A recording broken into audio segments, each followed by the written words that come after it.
అవిద్యతో ఆవృతమైనప్పుడు జీవాత్మ తను తాను శరీరం అంటే ఈ క్షేత్రమే తను. క్షేత్రాన్ని ఎలా తెలుసుకుంటున్నాడు? క్షేత్రమే క్షేత్రాన్ని ఏమని తెలుసుకుంటున్నాడు? ఎలా కాదు, క్షేత్రాన్ని ఏమని తెలుసుకుంటున్నాడు? ఆ క్షేత్రమే తను అని చెప్పి తెలుసుకుంటున్నాడు. క్షేత్రం అంటే ఏంటి? స్థూల దేహం, సూక్ష్మదేహం.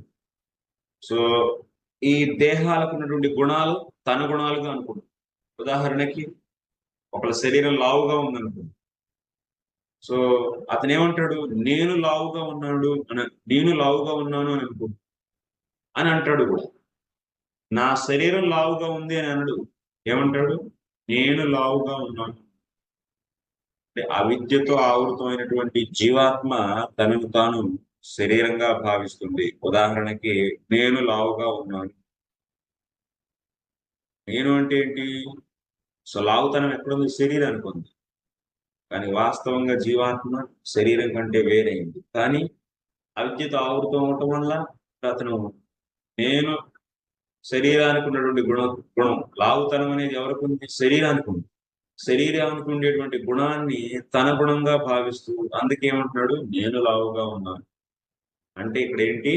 అవిద్యతో ఆవృతమైనప్పుడు జీవాత్మ తనను తాను క్షేత్రం అని చెప్పి భావిస్తుంది. క్షేత్రం యొక్క గుణాలను తన గుణాలుగా భావిస్తాడు. అటువంటి అభిమానాన్ని కలిగి ఉంది. మరి అదే జీవాత్మ విద్యతో గనుక ఆవృతం అయితే అప్పుడు ఎలా, ఏమని తెలుసుకుంటాడు అప్పుడు క్షేత్రాన్ని? ఈ క్షేత్రం వేరు. క్షేత్రం పట్ల అభిమానం అంటే ఈ శరీరం నేను కాదు, నేను ఈ శరీరం కంటే వేరు అని చెప్పి తెలుసుకుంటాడు.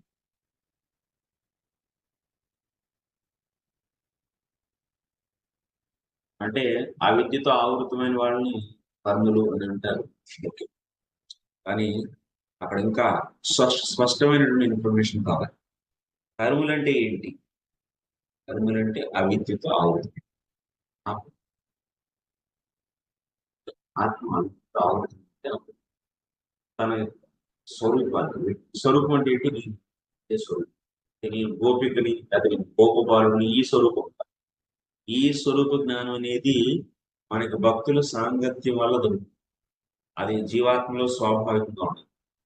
కానీ జీవాత్మ స్వాభావికంగా భగవంతుడి యొక్క సేవకుడవడానికి యోగ్యతను కలిగి ఉంది. కానీ